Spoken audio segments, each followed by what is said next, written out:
विशाल आकाशवा पेंट के काम कर लागल का? ना हो चाचा, ओकर शादी पड़ल बा, कहीं घर पेंट करा खातिर ले जात होई आ तू ओकर पटीदार हुआ, तारा नहीं मालूम का? नहीं यार, तोरा पता बा ओकर शादी कहाँ होता आ ओकर अगुआ के बा? हाँ चाचा, ओकर शादी तो हमकुही राज होता आ ओकर अगुआ ओम प्रकाश चाचा बाड़न। अच्छा ठीक बा। और अभी तो रुको, लेकिन एक सेकंड। ए बुढ़ऊ, हमरा जाएक बा तुम कुही राज। यह तुम कोई राज हो, केकरा घर जाएक बा? हमरा रमेश जी यहाँ जाएक बा। हमारा नाम हो रमेश, बताई ना का काम बा? हम बांस गाँव से आइल बनी। नमस्कार नमस्कार, चल चली घर चली।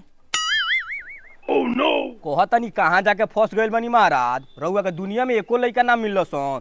गजेड़ी नशेड़ी शराबी कौन कौन नशा ना करेला उ? अरे महाराज ई का कहतनी, लड़का हम देख के आइल बनी आ गाँव में पता लगल बनी लड़का एक नंबर बा। रहे दी, रउआ मत समझाई हमरा के। रउआ मानी चाहे मत मानी, हमार काम रहल बतावल हम बता दनी। ठीक बा चलते, नमस्कार। लागता ई सही कहता।